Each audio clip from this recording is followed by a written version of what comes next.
As you can see, thousands of people are already waiting at the door for those doors to actually open and then for to be unleashed upon Spiel. So I think I better get out of the way before they actually run me over. Welcome to GMS Magazine at Spiel 2015.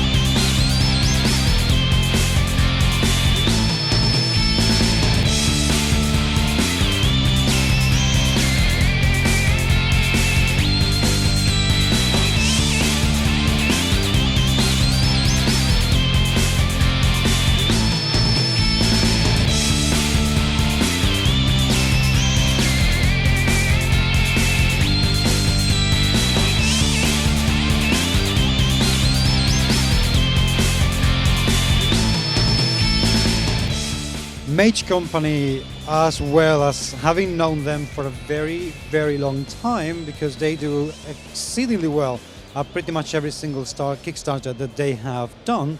But it's a company that I'm very, very fond of because they make some absolutely beautiful looking games. And one very important thing is that they listen both to the media and to the players when they create a game, so they can improve constantly.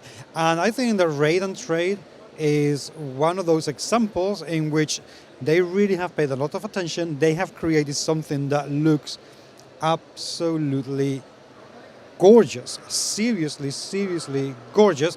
And I am with Malte here, who is, hopefully, Malte, please explain to me very briefly, how does the game play? Because that looks like a lot of game. Yeah, it actually is a lot of game, but the main mechanic is the player boards. Every player has a player board, and you start your turn with 15 action points, and clockwise each player can move and do one action. So basically you have one round lasting as long as all players pass or have no action points left. And these actions are basically raiding houses, attacking other players, trading with other players, so raid and trade. Also visiting some special places at the board. So this is the main mechanic. What's the game all about? Because it looks very post-apocalyptic. Yeah, that's exactly what it is. So it plays after World War III. So the whole world is destroyed except for a golden city somewhere, and your goal is to survive and be the one chosen to go to the golden city, actually. Yeah. Okay.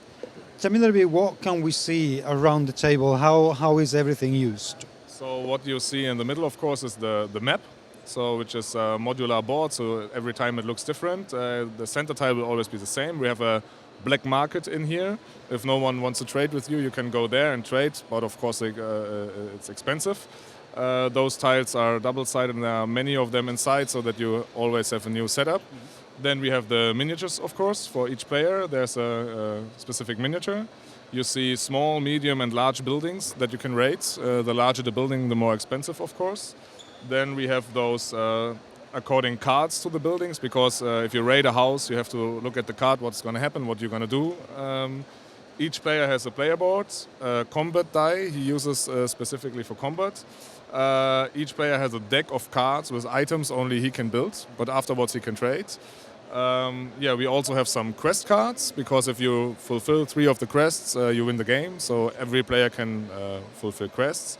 We have global event cards that are drawn at the start of each round and affect all players during the round.